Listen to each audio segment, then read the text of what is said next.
여호수아서 13장입니다.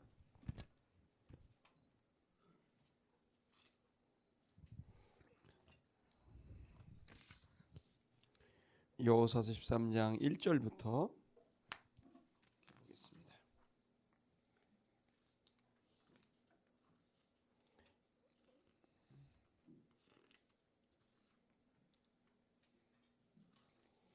(1절부터) 14절까지 한 절씩 교독하겠습니다.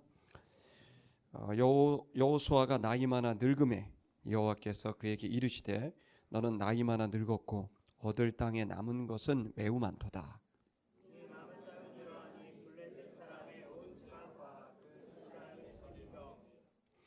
곧 애굽 앞 시월 시내에서부터 가나안 사람에게 속한 북방 에그론 지경까지와 블레셋 사람의 5 방백의 땅 곧 가자 사람과 아스돗 사람과 아스클론 사람과 가드 사람과 에글론 사람과 또 남방 아위 사람의 땅과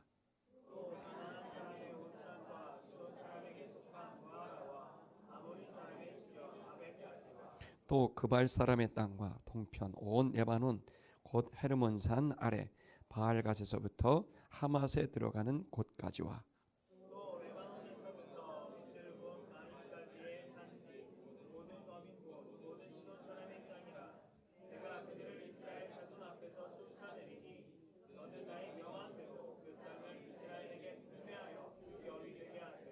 너는 이 땅을 9 지파와 므낫세 반 지파에게 나누어 기업이 되게 하라 하셨더라.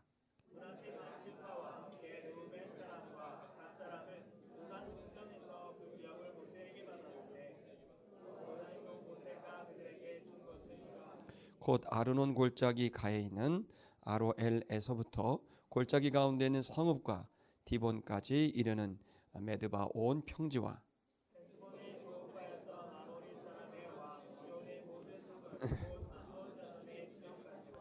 길르앗과 및 그술 사람과 마가 사람의 지경과 온 헤르몬산과 살르가까지 이른 온 바산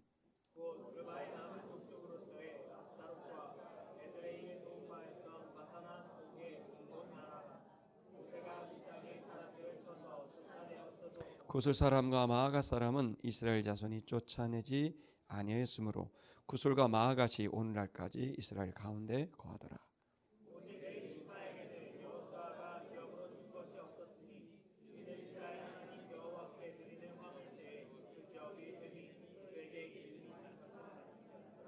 아멘.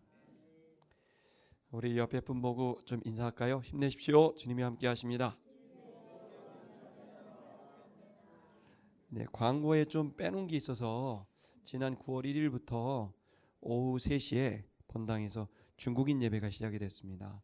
중국인 유학생들이 또 이제 한국어로 예배드리는 게 어렵고 또 그 친구들도 여기서 몇 년 동안 있다가 가기 때문에 그 기간 안에 예수님 만나고 또 양육을 받고 성장해서 고국으로 이제 돌아가도록 해야 되기 때문에 한국말을 배우는 것보다도 더 중요한 건 예수님을 믿고 따르는 것이 더 중요하겠다 싶어서 그래서 귀한 목사님 매시고 오후 3시마다 본당에서 중국인 예배가 시작되고 있으니까 여러분 많이 기도해 주시고 또 예배가 드려지려면은 음악도 중요하고 또 봉사자들도 중요하기 때문에 반주하실 분들이나 섬기실 분들이 혹시나 계시면 신청해 주시면 잘 섬길 수 있도록 하겠고 향후에 이 중국인 예배가 중국인 교회가 되기를 기대하고 있습니다.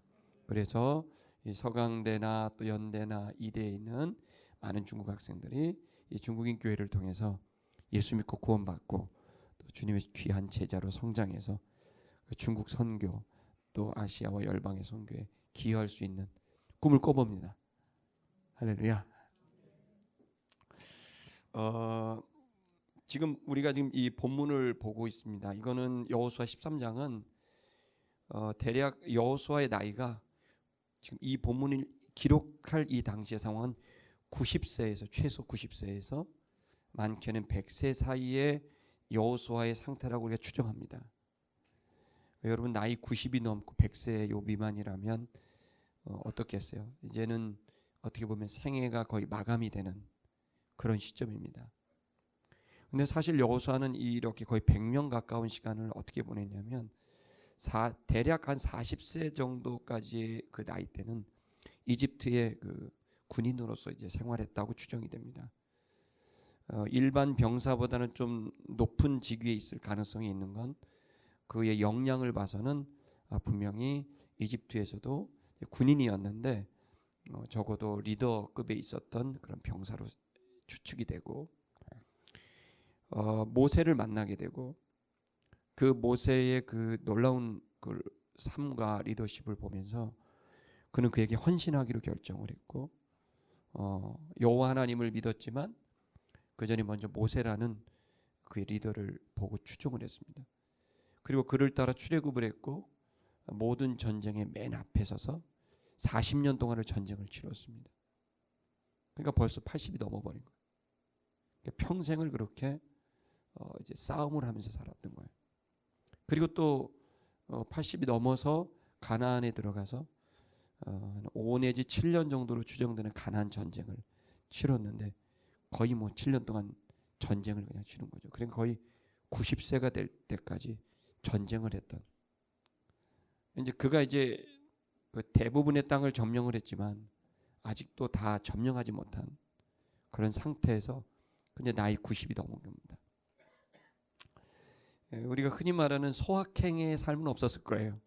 아마 아주 작은 일에 행복을 누렸던 그런 삶은 그에게는 없었고 평생을 사명을 따라서 살았던 거죠. 그가 받은 사명은 군인으로서 그 시대에 감당해야 될 가나안 땅 정복이라는, 이스라엘의 출애굽이라는 이 일들을 이제 감당하게 되는 거죠. 근데 오늘 제목이 뭐냐면 감당해야 될 사명을 성취하라라는 주제인데요. 이제 더 이상 여호수아는 이 사명을 감당할 상태가 아닙니다. 예전에 주님의 부르심을 받은 날을 기다리고 있는, 달려갈 길을 다 달려간 그 상태입니다. 더 싸우고 싶어도 싸울 수 있는 기력이나 상황이 되지 않습니다. 그가 이제 이 사역을 감당하고 끝내고 싶은데 결론부터 말하면 다 이루지 못했어요. 하나님께서 그에게 바랬던 것은 이 가나안 땅의 온전한 정복이었지만 그는 물리적인 한계가 있었어요. 다 정복하고 싶었지만 그는 나이가 들었고 그리고 예전 같지 않았고 또 그것을 이제 이루고 싶었지만 이룰 수 있는 여건과 상황이 되지 않은, 이제 더 이상 이 사명을 감당할 수 없는 상태라는 걸 이제 알게 되는 거죠. 이때 이제 여호수아를 이제 주님이 찾아오셔서 그 여호수아의 마지막 순간에 땅의 분배라는 그런 일을 이제 해주시고, 여러분 이제 19장까지가 이제 그 내용이 쭉 갑니다. 우리들은 오늘 이 주제는 사명과 시간이라는 주제입니다. 여러분 사명은 각자가 있을 겁니다. 근데 기독교의 사명의 본질은 뭐냐면 사랑입니다. 결국 모세의 사명도, 출애굽한 사명도 하나님을 사랑했고 그리고 이스라엘 백성을 사랑했던 거예요.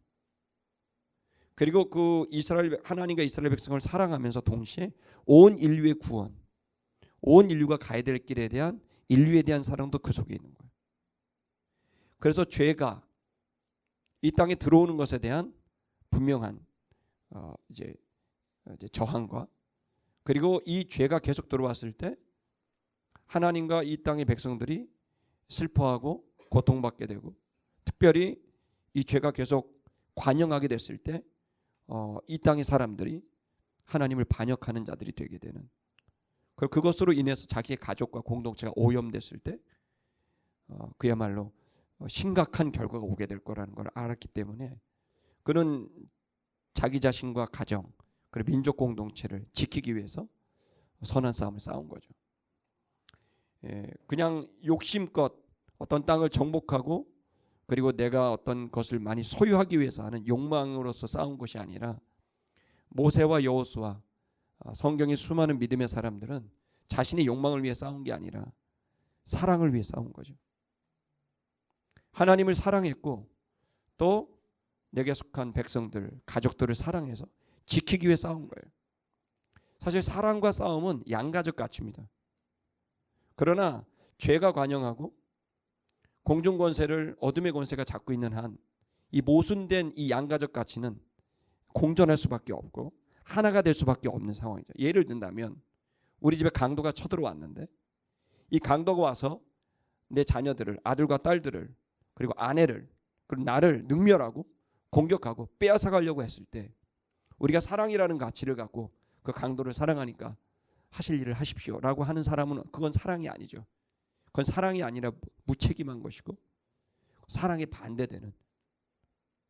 하나님께서는 우리가 지켜야 될 사람들을 꼭 주세요. 구출해야 될 사람들을 주시는 거죠. 우리가 모든 사람들을 다 지킬 수는 없고 모든 상황에 다 대처할 수가 없어요. 이 모순된 상황 안에서 우리들은 적어도 내게 허락된 가족, 내게 허락된 이웃들에 대해서 철저하게 사랑의 마음을 갖고 우리는 지키는 그 마음을 가져야 된다고 믿습니다. 강도가 쳐들어와서 내 자녀들을, 내 아내를 공격했을 때 아버지는 목숨을 다해서 강도와 싸워야 됩니다. 그것이 사랑인 거죠. 그래서 기독교는 사랑을 위해서 경우에 따라서는 싸우기도 합니다. 그 싸움의 대상이 국가일 수도 있습니다. 죄송하지만 그 싸움의 대상이 어느 경우에는 어떤 집단일 수도 있고 어떤 개인일 수도 있습니다. 우리들은 분명한 사실은 하나님께서 주신 이 사명, 그 사명은 사랑하라는 사명, 하나님을 사랑하고 이웃을 사랑하는 이 사명, 내 가족을 지키고 내 민족을 지키고 국가를 지키기 위한 이 사랑을 위해서 우리는 검을 들어야 되는 거죠. 그리고 이 모순된 이 상황 안에서 사랑과 그리고 전쟁이라는 이 모순된 상황 안에서 우리들은 주님에 대한 사랑의 진리에 대한 신념을 갖고 우린 사랑을 선택하는, 여러분 이 일이 우리가 가야 될 일인 줄 믿습니다. 여기에 있는 여호수아는 평생 하나님 여호와를 사랑했어요. 그래서 싸운 거예요. 여호수아는 그의 지도자 모세를 사랑했어요. 그래서 싸운 거예요. 그의 팔다리가 됐어요. 여호수아는 이스라엘 백성을 사랑했어요. 그래서 싸운 거예요. 그의 평생 90, 100살이 다 되도록 그는 이 사랑을 위해 싸웠던 거죠. 로맨틱하죠. 사랑의 용사. 로맨틱하지 않습니까? 사랑을 위해 싸우는 이 여호수아. 근데 그 사랑을 위해 열심히 평생을 싸웠는데도 사명을 감당하지 못했어요. 그의 마음이 어땠을까요? 사명의 땅은 저기 보이는데 싸울 수 없는 나, 여기까지 올 수밖에 없는, 멈출 수밖에 없는 나, 자기 한계. 여러분 이 마음이 있는 여호수아를 이제 찾아오셔서 하나님께서 이제 말씀해 주시는 내용이 여러분이 읽으신 이제 13장의 내용입니다. 여러분 우리들은 한 번밖에 살지 않습니다. 여러분과 저는 한 번밖에 안 삽니다. 그리고 이 한 번이라는 시간 안에 우리는 해야 될 일들이 있다는 거예요. 이 우리가 기독교인들이 공통적으로 가져야 될 이 싸움의 가장 중요한 가치가 뭘까? 우리들은 싸웁니다. 많은 사람들은 돈을 위해 싸웁니다. 더 그 돈을 누가 하기 위해서 경쟁합니다. 치열합니다. 권력을 쥐기 위해서 치열합니다. 우린 지금 그걸 다 보고 있습니다. 국가와 국가가 경쟁을 하고 집단과 집단이 경쟁을 하고 회사와 회사가 경쟁을 하고 개인과 개인이 경쟁을 합니다. 얻기 위해서죠. 그걸 못 얻으면 우리의 미래가 보장되지 않기 때문에 인간은 기본적으로 욕구가 있는 겁니다. 불안이 있습니다. 자기 자신의 생존을 위해서 싸우게 되는 거죠. 먹고 마시는, 나 뭐 먹고 살지? 우리나라는 뭐 먹고 살지? 나는 근본적인 불안함이 있는 거예요. 그래서 그거를 놓고 그 식량을 보장하기 위해서 싸우는 거죠. 또 그것을 지키기 위해서 또 어떤 사람들은 이데올로기, 꿈이 있으면 자기 이데아에서 이데올로기가 나오죠. 그래서 자기의 꿈이, 집단적 꿈이 나오고 그걸 위해서 이것이야말로 우리가 살아갈 아주 높은 가치야, 높은 뜻이야 라고 생각하면서 그걸 이념으로 만들고 그것을 어떤 운동으로 만들고 목표로 삼아서 집요하게 10년, 20년, 30년 꾸준히 자신들의 이데올로기를 위해서 싸우죠. 고상한 가치를 위해서 싸우죠. 그래서 그 이데올로기가 이루어지길 위해서 치열하게 싸우는 거죠.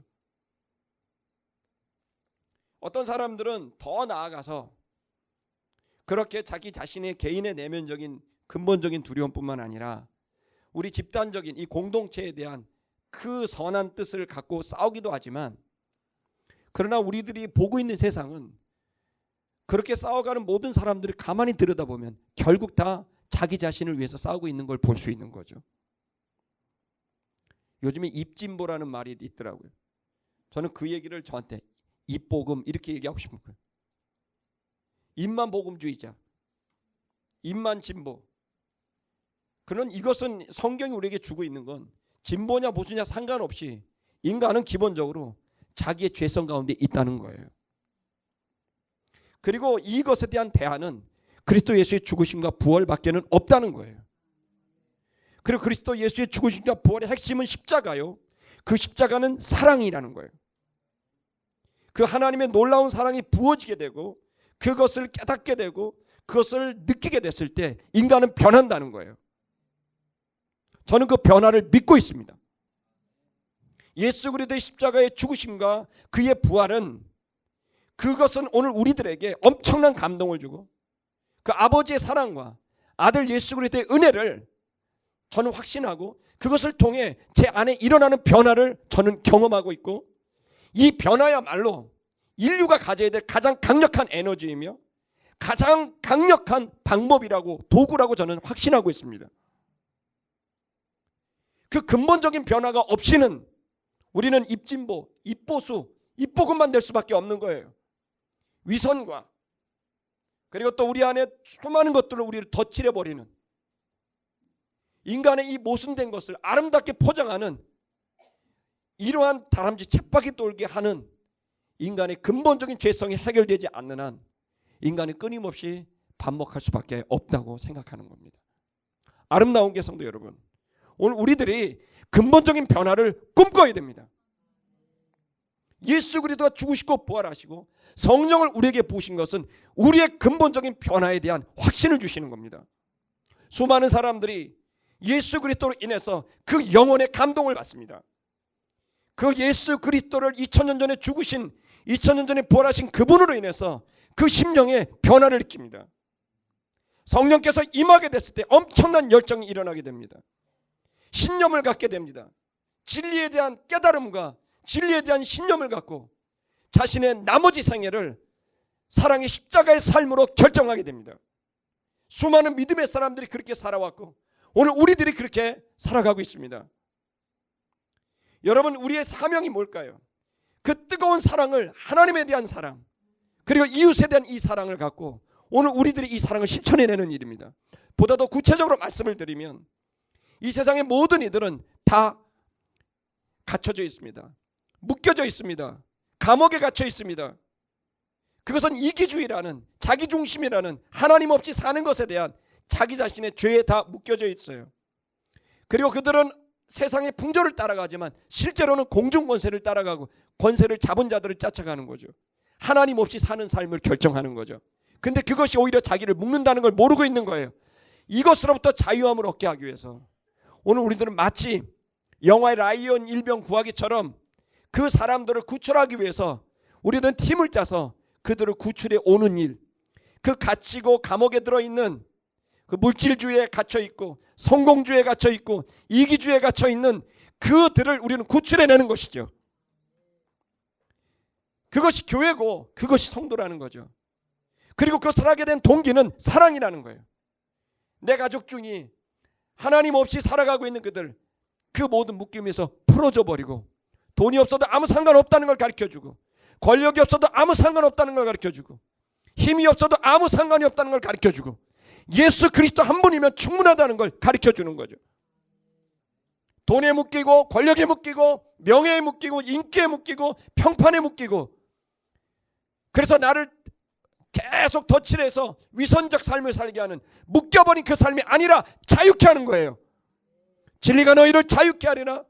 주의 영이 계신 곳에 너희가 자유함이 있느니라. 주의 진리와 성령으로 우리의 놀라운 변화가 있는 거죠. 참된 자유가 있는 거죠. 돈이 없어도, 평판이 낮아도, 내게 어떤 힘이 없어도 아무 상관하죠. 자유자가 되는 거예요. 그리고 그의 안에는 뜨거운 사랑이 있는 거죠. 가족을 사랑하는 거죠. 그 묶여있는 가족을 위한 사랑, 구출하고 싶은 그 열정, 내 이웃에, 내 주변의 사람들의 갇혀져 있는 그들을 살리고 싶은 그 열정, 그렇게 그 열정으로 그 영혼을 사랑하고 살리고 싶은 마음으로 살고, 살리려고 노력하고, 살려고 기도하고, 살려고 수고하면 반드시 그가 살 거라는 믿음. 저희 할머니가, 조동화 권사님이 작년에 돌아가실 때, 돌아가시기 한 달쯤 전에 요양병원에 이제 갔습니다. 가서 뵀는데 할머니가 제 손을 잡고 이런 거야. 나는 이제 죽어도 여한이 없다 이러시더라고요. 죽어도 여한이 없다 이런 말을 하시는데, 사실 대부분 노인들은 거의 다 그게 사실은 아닐 가능성이 있어요. 근데 제가 할머니를 들으니까 진짜 그런 것 같아요. 죽어, 왜 또 여한이 없어요? 그랬더니 하는 말이, 할머님이 하는 얘기가, 다 교회 나가 이제. 됐어 이제. 난 죽어도 여한이 없어. 평생 그 할머니의 소원은 온 가족들이 전부 예수 믿고 구원받는 거였어. 그거 다 이뤘대. 마치 제가 예수님이 십자가에 달려서 내가 다 이루었다 이런 얘기를 듣는 것처럼 할머님이 소천하시기 한 달 전쯤에 저한테 하신 얘기가, 난 이제 죽어도 여한이 없다. 다 이뤘다는 거예요. 여러분, 우리가 우리의 삶을 열심히 달려가는, 우리가 싸우고 하는 것들이 있어요. 근데 사실 뭘 위해 싸우십니까, 여러분? 우리는 현실 속에 있기 때문에 당연히 싸우지 않고 싶어도 싸울 수밖에 없는 것들이 있습니다. 그러나 우리가 이 현실 속에 싸우는 대부분의 일들은 돈이라든지 평판이라든지 어떤 힘이라든지 이런 것일 수 있습니다. 근데 정말 우리 안에 이 사랑이라는 동기, 하나님 사랑, 영원 사랑이라는 이 예수 사랑, 영원 사랑이라는 이 동기가 내 속에 있고, 내가 그것 안에서 누구를 살려야 될 영혼들이 내 안에, 살리고 싶은 그 영혼이 내 안에 있느냐 없느냐는 건 여러분이 그리스도인으로 살아가는데 아주 중요한 기준점이 돼요. 죄송한 말인데 여러분의 가슴 속에 살려야 된, 살리고 싶은 그 영혼이 없다면 너무너무 죄송한데요, 건강하지 않으신 거예요. 그럴 수 없는 거예요. 이 진리를 깨달았을 때 내가 살리고 싶은 영혼이 내 안에 없다? 그것은 근본적인 사랑이 내 안에 있는가 고민해 봐야 되는 문제고, 그 하나님의 사랑과 은혜를 알고 그 사랑과 은혜 넘어 있는 진리, 그 진리 속에 공의와 정의, 그 죄인, 그 용서, 그 죄사함, 자유, 회복, 구원, 이 모든 것들을 깨달았을 때 우리는 당연히 내 주변의 사람들을 안 볼래 안 볼 수가 없고, 그들은 지금 어떤 지경에 있는가를 내 마음에 관찰하고 그걸 놓고 기뻐하기도 하고, 그것을 이루지 못한 사람들에 대한 안타까움이 있을 수밖에 없는 것이죠. 여러분, 예수님의 마지막 유언도 너희는 가서 모든 족속으로 제자를 삼으라는 거예요. 주님을 사랑하고 살아서 마대태에서 쫓아가고 흉내내는 그 사람들을 만들어. 아름다운 성도 여러분, 여기에 감당해야 될 사명이 뭘까요? 그것은 하나님을 사랑하는 사명입니다. 그것은 이웃을 사랑하는 사명입니다. 자, 여러분 안에 그 사랑이 있느냐 없느냐는 그 사랑의 대상이 있느냐 없느냐와 관계가 됩니다.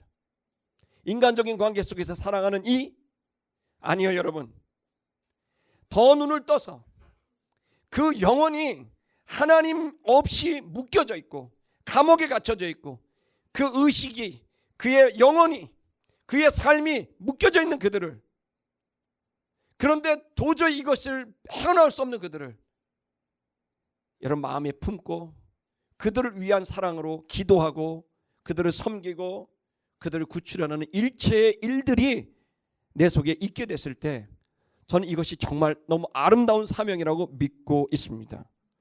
이것이 마지막 죽음의 문턱을 넘을 때 우리가 하나님 앞에 가기 전에 우리 모두는 알고 있습니다.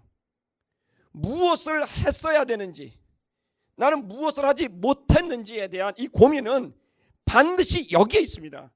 내게 허락된 가족을 난 사랑했는가? 내게 허락된 친구들을 사랑했는가?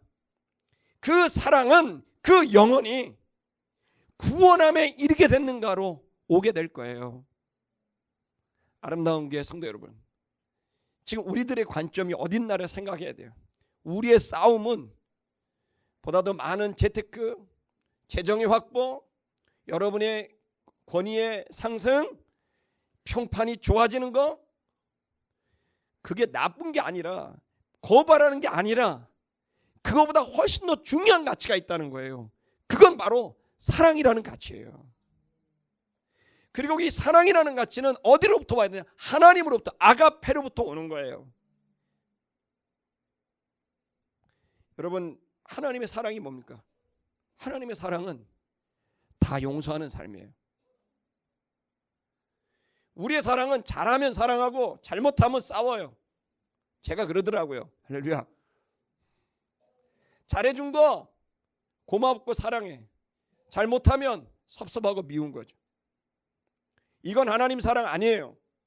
하나님 사랑은 그를 사랑해서, 그 존재를 사랑해서, 그가 어떤 말을 해도 어떤 행동을 해도 불쌍히 여기며 긍휼히 여기며 그냥 그를 품고 그를 받아들이는 거예요. 이게 얼마나 어려운지 아시죠? 너무너무 어려운 거예요. 근데 이 큰 사랑으로 지금도 기다리고 있고 수많은 죄를 덮어주고 있고 수많은 우리의 잘못된 말과 행동과 마음들을 묵묵히 참으시고, 제가 힘들어서 저런다, 제가 지쳐서 저런다, 그래도 넌 내 아들이고 그래도 넌 내 딸이다, 누구도 이 사랑에서 끊을 수 없다, 나는 끝까지 너를 책임질 것이고 나는 끝까지 너를 사랑할 것이다, 이것이 내 의지다. 여러분, 이 큰 사랑과 은혜를 받고 있단 말이에요. 이 은혜를 깨닫고 이 사랑을 깨달았을 때 우리들은 마땅히 취해야 될 것은 또다시 하나님에 대하여, 또다시 이웃에 대해서 우리는 꿈꾸는 거예요. 나도 당신과 같이 사랑하고 싶습니다. 내 사랑과 당신의 사랑은 너무 큽니다. 내가 당신과 같은 사랑을 하고 싶습니다라는 그 열망이 일어날 거예요. 저는 그 사랑을 하나님이 부어줄 거라고 믿고 있습니다. 우린 감당해야 될 사명이 있습니다. 그 사명의 본질은 사랑에 있습니다. 그것이 여러분이 비즈니스든 여러분이 교육이든 여러분이 어떤 이 직업이든 어떤 일이든 그 본질에, 정치든 경제든 본질에 사랑이 없다면 죄송한데요, 다 후회할 일만 하는 거죠. 근데 그 속에 사랑이 있다면 여러분이 하는 모든 사랑이 담겨져 있는 정치 활동은 아름다운 꽃을 피우고, 하나님 앞에 섰을 때 주님, 제가 사랑으로 사랑을 담아 정치를 했습니다. 사랑을 담아 제가 입법을 했습니다. 하나님, 제가 너무너무 사랑해서 제가 이 사법을 했습니다. 하나님, 제가 너무너무 사랑해서 이 경제활동을 했습니다. 제가 한 모든 일들은 돈이 왔다 갔다 한 게 아니라 사랑이 왔다 갔다 한 것이었습니다. 주님, 제가 한 모든 교육은 밥 벌어 먹고 싶어서 한 게 아니라 사랑을 준 겁니다. 하나님, 주님이 아시지 않습니까? 사랑을 내게 주십시오. 사랑이 없으면 아무것도 아니고 울리는 꽹과리가 된단 말이에요. 여러분, 우리의 사명은 절대로 사람들이 평가 못합니다. 오직 하나님만이 하실 수 있습니다. 그 하나님이 보시는 가장 중요한 것은 사랑입니다. 사랑으로 사는 것. 오늘 시간 우리들이 이제 사명을 끝을 다하는, 사랑의 마음으로 끝을 다하나 이 사랑의 마음을 다할 수 없는 한계점에 이르는 여호수아를 향해 하나님이 말씀하신 내용들을 보면서 우리가 다시 한번 우리 안에 이 사명을 감당하는 열정이 있게 되기를 주의 이름으로 축복합니다. 1절을 보시겠습니다. 여호수아가 늙었습니다. 나이가 많았습니다. 여러분, 우리 모두는 늙습니다. 아멘 하십시오. 나이 많아집니다. 아멘입니까? 할렐루야. 이거는 누구도 거부할 수 없는 일입니다. 그리고 이것은 마치 모래시계가 아주 가장 잘 보여주고 있죠. 모래가 밑으로 떨어지면서 우리는 지금 시간이 흘러가고 있습니다. 제가 지금 봬도 우리 여기 장년분들이 있지만 처녀총각 때, 대학생 때 제가 본 사람들인데 지금 보니까 얼굴이 완전히 달라졌습니다.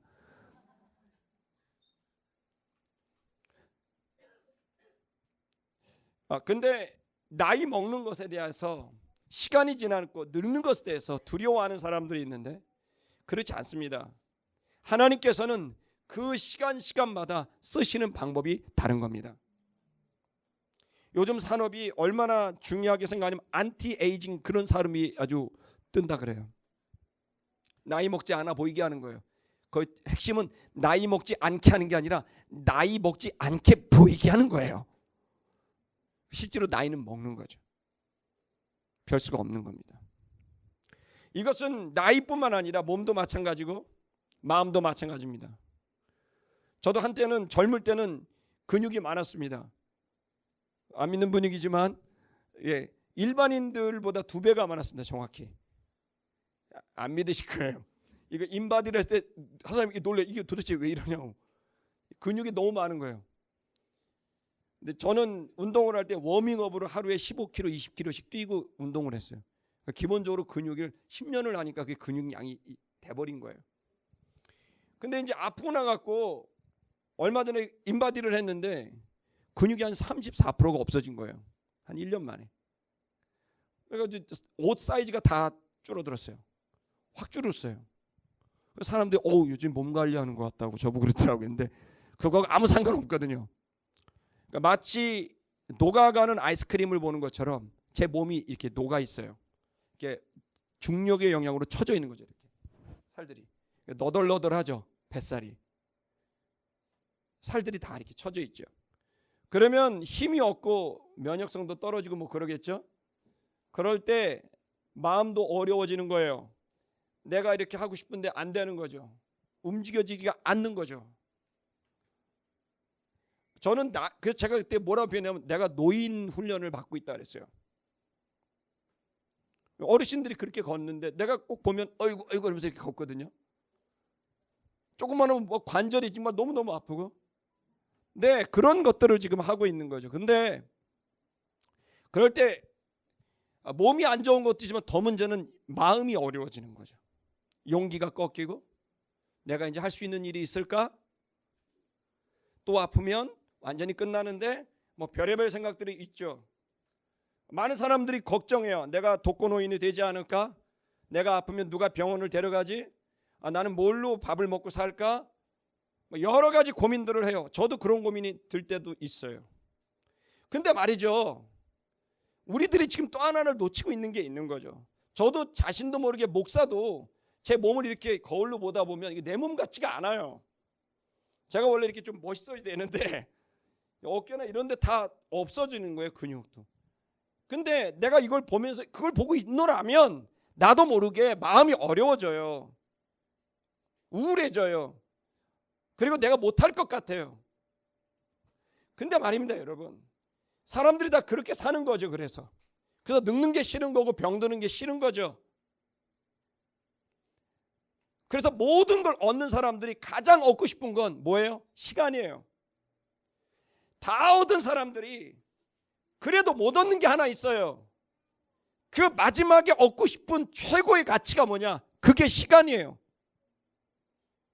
그래서 이 시간은 인간이 사는데 가장 중요한 최고의 가치예요. 근데 이 시간을 하나님이 주관하고 있다는 걸 깨달으셔야 됩니다. 그리고 이 시간을 잘 쓰는 방법을 여러분이 이해하려면 시간의 주관자 되신 여호와 하나님을 만나야 되는 것입니다. 인간에게는 2가지의 시간이 흐른다고 우리는 생각을 합니다. 카이로스, 크로노스라 그럽니다. 크로노스는 물리적 시간이에요. 여러분 지금 이 시간에도 여러분 늙어가고 있습니다. 할렐루야. 지구는 계속 자전과 공전을 합니다. 신기하게도 지구가 태양을 한 바퀴 돌면 주름살 하나씩 늘어납니다. 지구가 태양을 열심히 100바퀴를 돌면 대부분의 사람들은 이 생명을 다합니다. 신기한 일이죠. 지구가 반바퀴를 돌면 전부 일어나서 아침에 출근을 합니다. 또다시 반바퀴를 돌면 모든 사람들이 다 같이 집으로 갑니다. 신기하게도 지구의 공정과 자전이 수많은 사람들을 움직이게 하고 그 속에 다 묶이게 합니다. 이 시간에서 벗어날 수 있는 사람은 없어요. 저도 그렇고 여러분도 그렇고요. 그런데 놀라운 사실은 또 하나의 시간이 흐릅니다. 그것은 카이로스의 시간이라고들 말을 합니다. 이것은 의미적인 시간이고 또 다른 차원에서의 시간입니다. 물리적인 시간이 아니라 비물리적인 시간입니다. 이 시간은 사람들에게, 이 시간이야말로 정말 우리 마음속에 새로운 가치를 심어놓는 거예요. 여러분, 이런 시간들이 똑같은 10년을 살아도 가끔씩 동창회를 하면 거기 가면 10년 동안 시간이 흐른 친구와 10년 동안 시간이 멈춘 친구가 보이죠. 어떤 사람은 10년 동안 잘 살았으면 그게 그 모습 속에 보여요. 똑같은 10년, 지구가 태양을 10바퀴 돌았는데 어떤 사람은 그 시간을 정말 잘 보내서 보기만 해도 굉장히 멋있어 보이는데 어떤 사람은 그 시간을 엉터리로 사니까 그냥 그게 보여요. 사람은 물리적 시간 속에 있지만 중요한 건 어떻게 시간을 보내느냐. 시간의 양도 중요하지만 영원이라는 시간을 갖고 있는 우리들은 시간의 질이 훨씬 더 중요한 거예요. 그 시간의 내용이 더 중요한 거예요. 그 10년을 어떻게 보내는가. 제가 여러분의 성공학 강의를 하는 게 아니라 지금 말씀드리고 있는 것은 인간은 어떻게 해야 그 시간을 잘 보낼 수 있느냐. 제가 간단하게 말씀드리겠습니다. 여러분에게 빈곤이 느낄 때, 건강이 없을 때, 건강하지 않는 여러분의 몸을 묵상하면 여러분은 그 몸의 건강이 여러분을 묶어버릴 거예요. 그러나 여러분 건강하지 않을 때 시간의 주관자 대신 그 여호와 하나님을 향하여 고개를 들게 되면, 그리고 그 하나님이 나와 함께한다 사실을 믿고 그 하나님 앞에 이 건강을 하나님이 주실 것도 믿고 하나님이 모든 건강을 주관하실 것을 믿으면서 내가 순종하며 가겠다고 결정을 해서 주님을 바라보면 신기하게요, 똑같이 병들었어도 다른 삶을 살아요. 죄송한 말인데 저도 지금 치료 중에 있지 않습니까? 저 아픈 사람 같아요? 아픈 사람 같을 때가 있어요. 혼자 있거나 밤이나 이럴 때 녹아요 몸이. 말을 할 수도 없어요. 안 들려요. 막 여기다 막 그 세니까 막 이제 약도 세고 막 광선도 세고 이러니까 치아가 빠지고 귀가 안 들리고 막 이래요. 태어나서 처음으로 어금니 막 다 뽑아봤어요. 근데요, 나는 여러분의 분명히 말하는데 난 살 거예요. 아멘 좀 해주면 안 되나? 사람은 아프게 돼 있어. 모든 사람은 암이 있게 돼 있어. 드러나냐 드러나지 않느냐의 문제야. 나에게 중요한 건 내가 지금 주님과 어떤 관계를 갖고 나는 어떤 삶을 사느냐가 훨씬 더 중요합니다. 물론 저는 열심히 몸에 좋은 걸 먹고 휴식도 취하고 합니다. 그러나 제 삶의 질은, 핵심은 주님이에요. 주님을 바라봤을 때 갈 수 있는 힘이 나오고 주님을 바라봤을 때 다시 일어날 수 있는 그 힘이 나오는 거예요. 돈이 없어요? 없는 걸 묵상하세요. 분노만 나올 거예요. 짜증만 나올 거예요. 누굴 미워할 거예요. 누구 때문이라고. 그것이 시간을 망치는 길이에요. 돈이 없어요? 주님을 보세요. 모든 것의 주인 되시고 주님을 보고, 주님 저에게 기회를 주십시오. 저도 줄 수 있는 자가 되게 해주십시오. 저에게 지혜를 주시던, 능력을 주시던, 사람을 붙이던 어떻게든 저에게 기회를 주셔야 됩니다. 주님 저에게 기회를 반드시 주셔야 됩니다. 저는 값어치 있게 살고 싶습니다. 주는 자가 되고 싶습니다. 저에게 기회를 주십시오라고 부르짖어야 되죠. 여러분에게 평판이 나쁩니까? 하나님께 기도해야죠. 나쁜 평판을 보고 저놈 나쁜 놈 할 겁니까? 멈추세요. 주님을 보세요.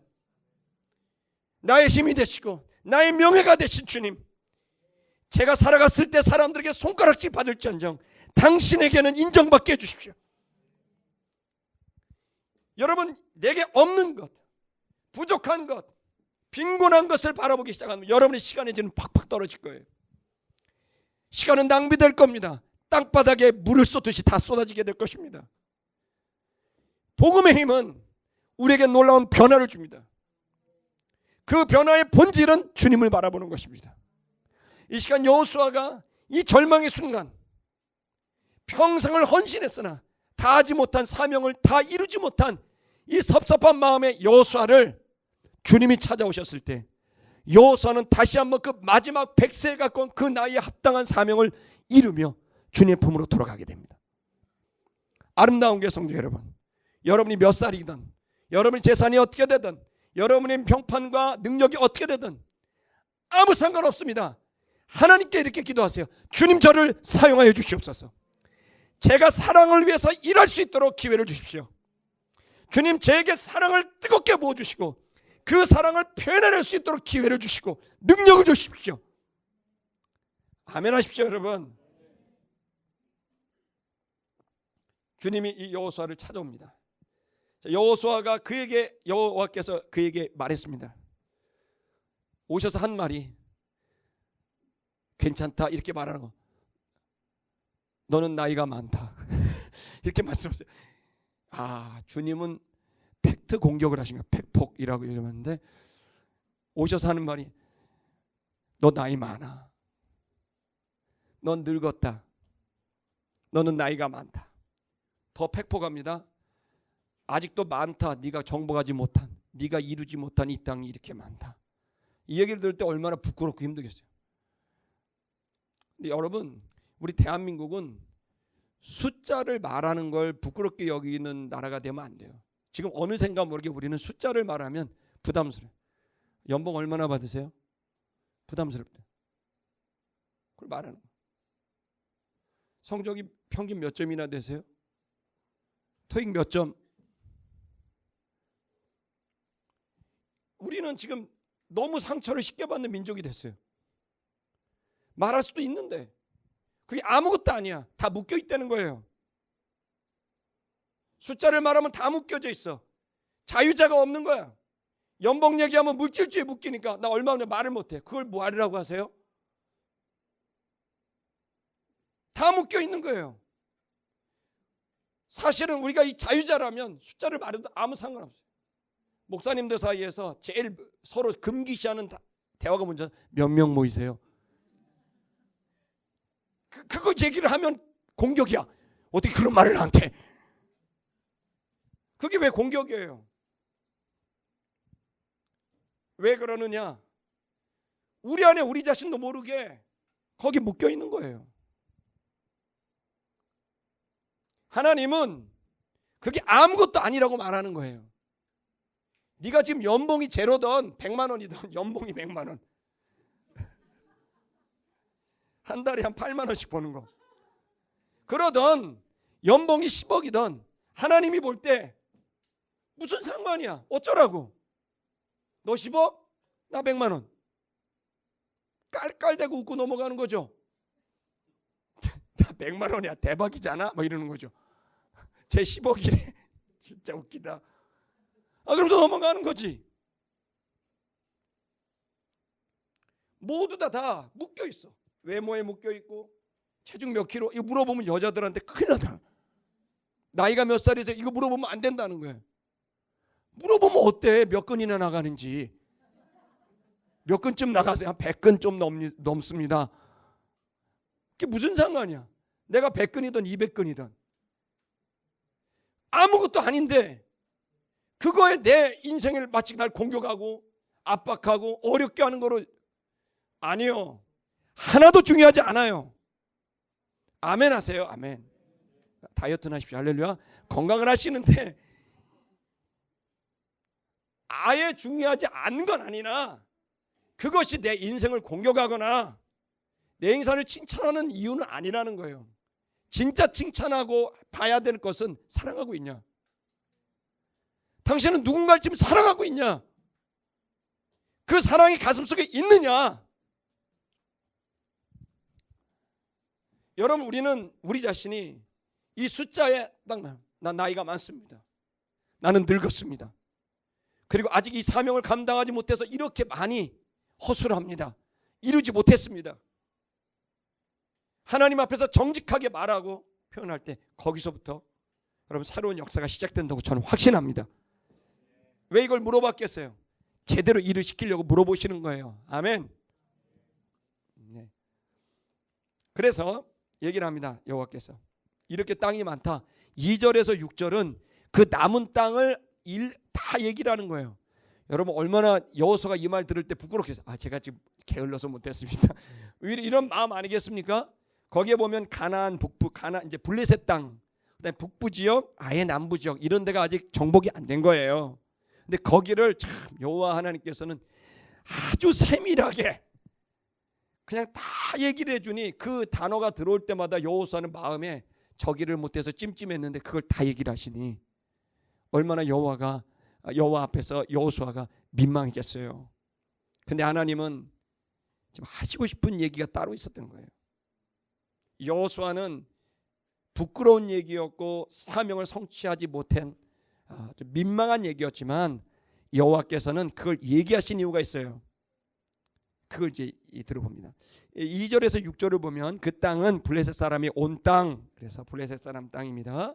이미 다 그술 시내 시홀, 전부 시홀은 그술 사람의 전경은 북부 지역입니다. 그러면 시홀 시내는 이집트 나일강 하류 지역입니다. 그러니까 가장 남쪽, 그다음에 북쪽, 그다음에 블레셋 있는 지중해 연안 이쪽이 대부분 이제 정복이 잘 안 된 지역입니다. 그래서 그 아래쪽에 보시면 에글론 지경 북방, 가나안 사람에게 속한 곳 등등 해서 블레셋 사람의 5 방백들이 있는 땅, 그다음에 아위 사람 남방입니다. 남쪽, 그다음에 또 가나안 사람의 온 땅 등등 했습니다. 어떻든 이 땅들은 지금도 온천으로 개발된 땅들도 있고 아주 굉장히 요지들이 많이 있습니다. 근데 상당히 땅이 넓습니다. 정복하지 못한 땅이. 자, 그런데 이거 보십시오. 그 다음 구절 보시면 그런데 여호와께서 여호수아에게 얘기하는 거야. 이거 하지 못했다. 근데 여호수아는 어떻게 해? 마음이 불편합니다. 이루지 못해서. 근데 거기 뭐라고 얘기를 하냐면 내가 여호수아야 잘 들어라. 내가 얘네들 다 쫓아낼 거야. 귀속말로 얘기하시는 거죠. 여호수아야 이거 못해서 네 마음이 어렵지? 잘 들어봐. 여기 보면 미완료죠. 미완료는 미래입니다. 내가 미래에 네가 죽어도 내가 얘네 다 쫓아낼 거야. 쫓아낼 거라는 거예요. 그 다음에 뭐라 그러시냐면 너는 지금 이 땅을 분배해라. 등기도 안 넘어왔는데 이제 들어가 살라는 거예요. 쉽게 말하면 이스라엘 자손에게 이 땅을 분배해라. 기업이 되게 할 거다. 나의 명한대로 그냥 그 땅을 분배해라. 자, 저를 보십시오. 자, 이 땅이 정복이 됐습니까? 안 됐죠. 자, 지금 누가 살고 있습니까? 블레셋 살고 있고 북방과 남방에 강력한 족속들이 살고 있습니다. 그런데 이 땅을 어떻게 하라고요? 분배해서 주라는 거예요. 얼마나 황당한 일이겠어요. 그걸 분배를 받는 입장에서도 12지파 중에서도 아니 뭐 이렇게 정리를 좀 등기 정리를 하고 주셔야지. 이거 지금 정리도 안 되는데 날 주느냐. 결론부터 말씀을 드리면 왜 주시려고 했냐면 모세가 싸웠고 여호수아가 싸웠는데 이제 이들이 나이 많아 죽게 됐어요. 자, 이걸 12지파에게 나눠줬어요. 12지파에게 그 땅을 책임지고 싸워서 쫓아내라는 거예요.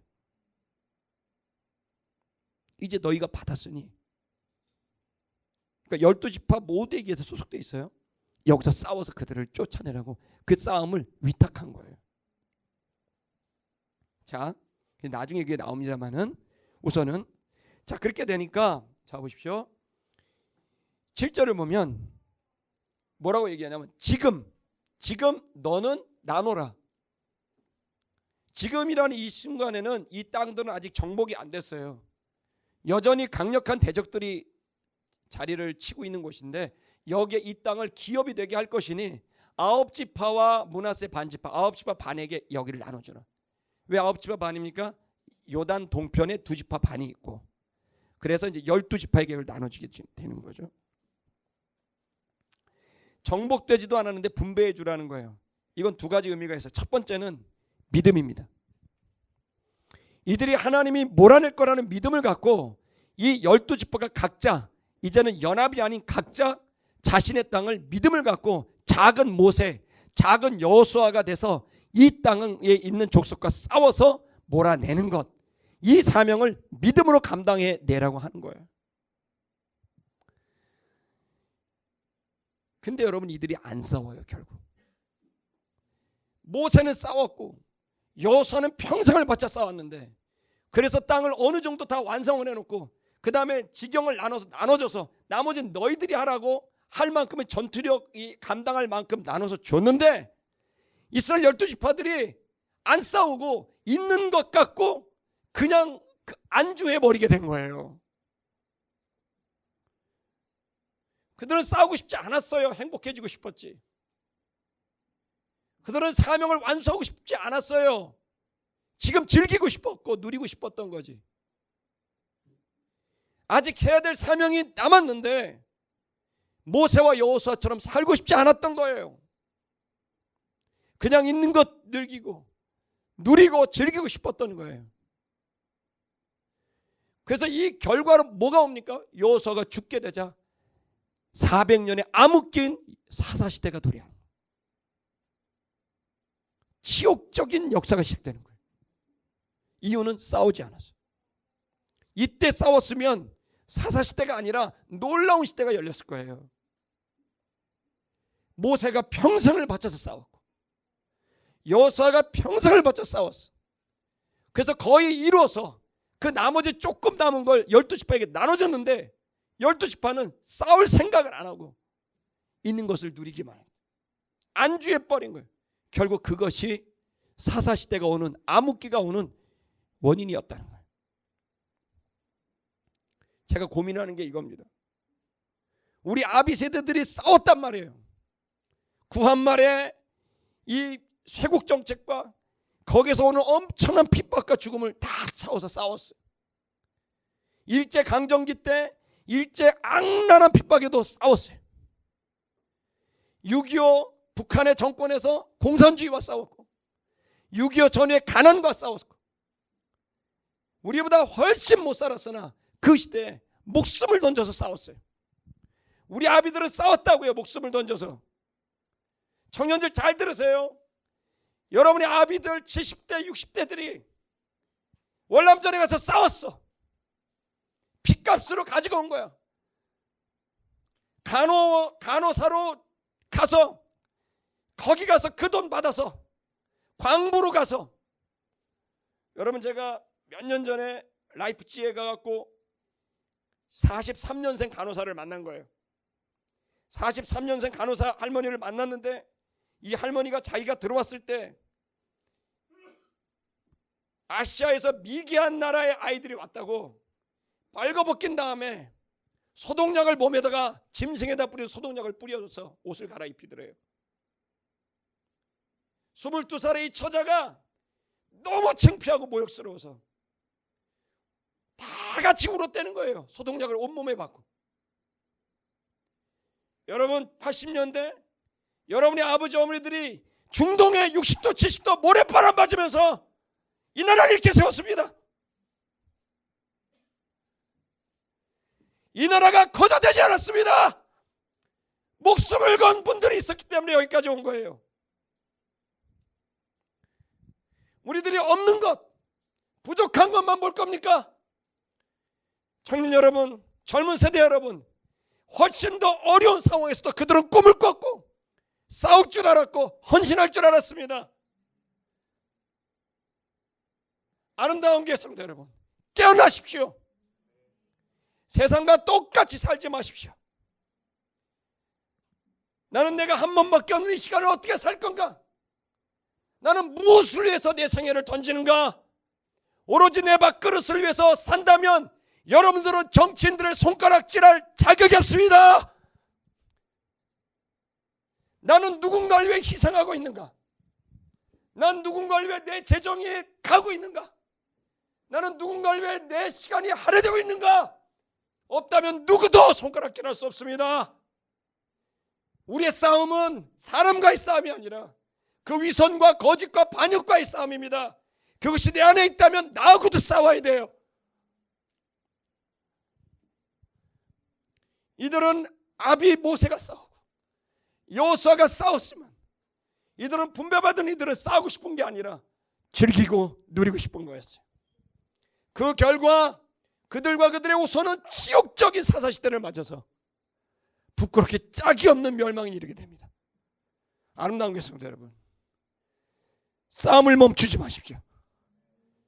이 거짓과의 싸움, 탐욕과의 싸움, 욕망과의 싸움. 여러분 오페라 아리아에 보면은 그 있잖아요, 여러분. 뭐 이런 그 무슨 뭐 탤런트 가 탤런트 이런 데 보면은 앞에 다다다다 이렇게 하는 거 있잖아요. 아이고 죄송합니다. 그 다다다다 이거 폴포츠 이런 빈체로 그게 무슨 뜻이에요? 빈체로 그게 무슨 뜻이냐면요, 새벽이 오리면 나는 반드시 이기리라 이거예요. 밤새도록 싸우는데 이 싸움이 이길지 질지 몰라. 근데 그 용사의 마음에 새벽이 밝기만을 기다려. 그때까지 이 창을 내가 내 찰 곳에 꽂히지 않고 내가 계속 싸운다면 새벽이 오면 나는 반드시 승리하리라고 확신을 갖고 싸우는 거예요. 이긴다는 신념. 여호수아야, 내가 다 내쫓을 거야. 12지파에게 얘기해. 내가 다 내쫓을 거라고. 너희가 칼을 그 집에 꽂지만 않고 싸우기만 한다면 다 내쫓을 거야. 새벽이 오면 반드시 이길 거야. 여러분, 깊은 밤속에 있는 분이 있습니까? 여러분의 미래가 깜깜하고 막막합니까? 새벽이 오고 있습니다. 새벽이 오면 나는 반드시 이기리라. 이 칼을 꽂지 않으리라. 새벽이 오면 나는 반드시 이기리라. 이 승리를 주시는 하나님을 믿는 믿음이 이들에게 없었습니다. 싸워보지도 않고 칼을 칼집에 꽂았습니다. 그 결과 엄청난 치욕이 시간이 도래했습니다. 아름다운 교회 성도 여러분, 한국교회 성도 여러분, 여러분의 싸움을 멈추면 안 됩니다. 이 진리를 고수하고 계승하고자 하는 십자가를 지키는 사랑의 이 거대한 이 운동을 멈춰서는 안 됩니다. 사랑하기로 결심해야 됩니다. 사랑하면 이긴다는 신념을 가지십시오. 그건 바보 같은 짓이 아니라 영원히 이기는 짓입니다.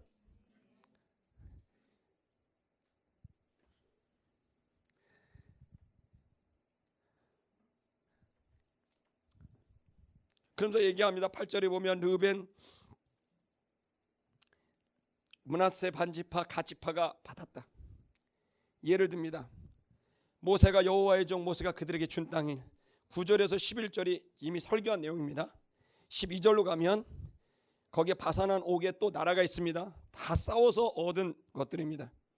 12절 보면 12절 바산한 옥은 강력한 왕입니다. 얼마나 무서운 왕인지 모릅니다. 그 옥과 싸웠습니다.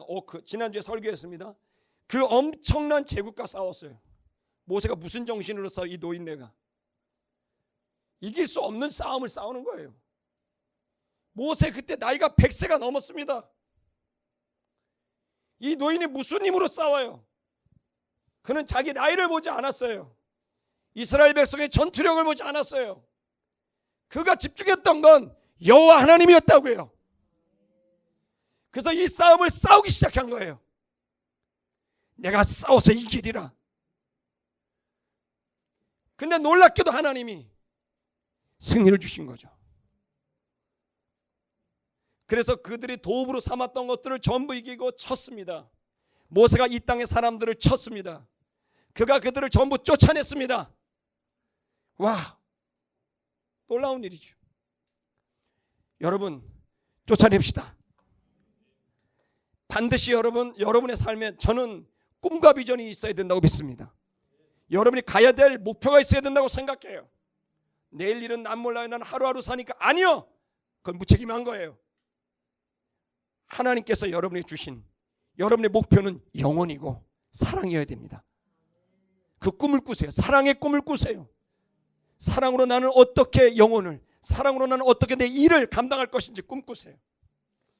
자, 그때가 되도록 칼을 집에 꽂지 마시고 그 새벽이 올 때까지 치열하게 그 싸움을 싸워 승리하시기를 주의 이름으로 축복합니다.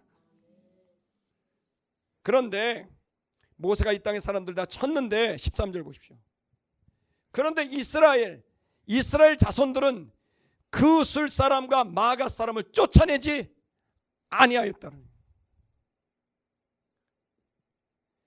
영적 아비들은 철저하게 싸우느라 그것을 치고 쫓아내지만 이스라엘 백성들은 이제 안주하고 싶었던 거예요. 피곤했죠. 지쳤죠. 40년 동안 광야 생활을 했으니 오죽했겠어요.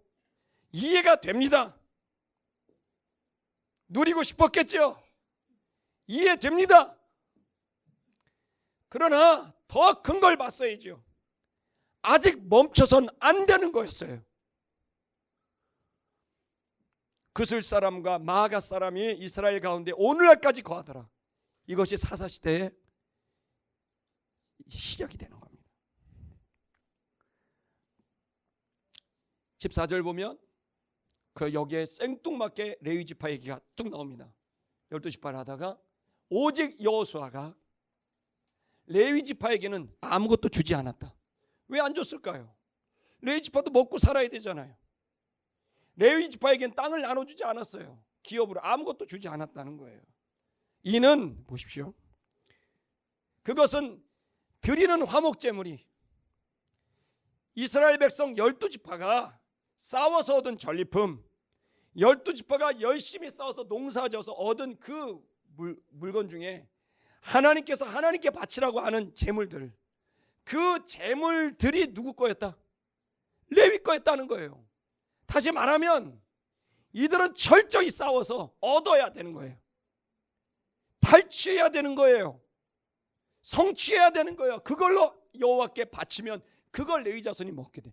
반대로 말하면 이들이 싸우지 않고 그 어둠의 권세들, 공중 권세, 불순종의 아들들이 갖고 있는 재물을 탈취해 오지 않으면 하나님께 드릴 재물이 없는 거죠. 하나님의 창고가 비어 있는 거예요. 텅텅. 여러분, 이 놀라운 원리를 깨달으셔야 돼요.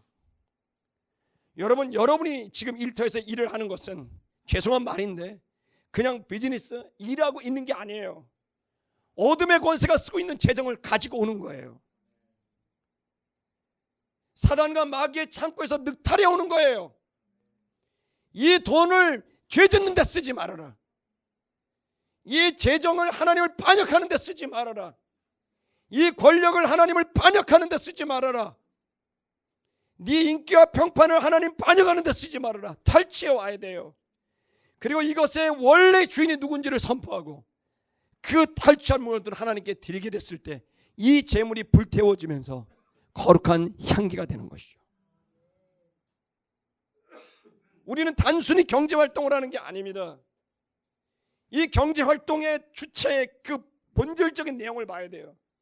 공중권세를 잡은 자들이, 불순종의 아들들 가운데 역사하는 영들이 수많은 돈들의 욕심을 갖게 하고 그 욕심을 통해 죄짓게 만들고 하나님을 떠나게 만들고 그 욕심이 거짓말하게 만들고 위선을 떨게 만들고 하나님 없이 뻔뻔하게 만들어버리는 이 모든 것들을 다시 탈취해서 가나안 땅을 정복하듯이 그걸 가지고 원래 주인에게 돌려드리는 거예요. 그것이 일어날수록 레위 자손들은 풍족해지는 것이고 그것이 일어나지 않을수록 레위 자손들은 어려워지는 거죠. 아름다운 개성도 여러분, 오늘 저는 여러분과 제가 이 싸움에 있어서 한 번 더 깊이 있는 생각을 하되 우리에게 두 가지 결단이 있었으면 좋겠습니다. 하나는 여러분과 제 삶에 앞으로 사랑을 위해서 싸우리라는 결단이 있길 바랍니다. 내가 주님 앞에 서는 그날까지 내가 칼을 칼집에 꽂지 않으리라. 내가 눈을 감는 그 순간까지도 나는 사랑을 위해 싸우리라. 아멘입니까? 두 번째는 내가 싸우되 승리하리라는 믿음을 가지시기 바랍니다. 반드시 내게 주실 것이다. 내가 허락하실 것이다. 기복주의가 아닙니다. 여러분의 인생을 꼭 쓰시도록 하나님께 기도하세요. 주님, 저 한번 써주세요. 주님 저 한번 써주세요. 당신의 나라와 의를 위해서 저를 한번 사용해 주세요. 이런 결단이 있기를 주의 이름으로 축복합니다.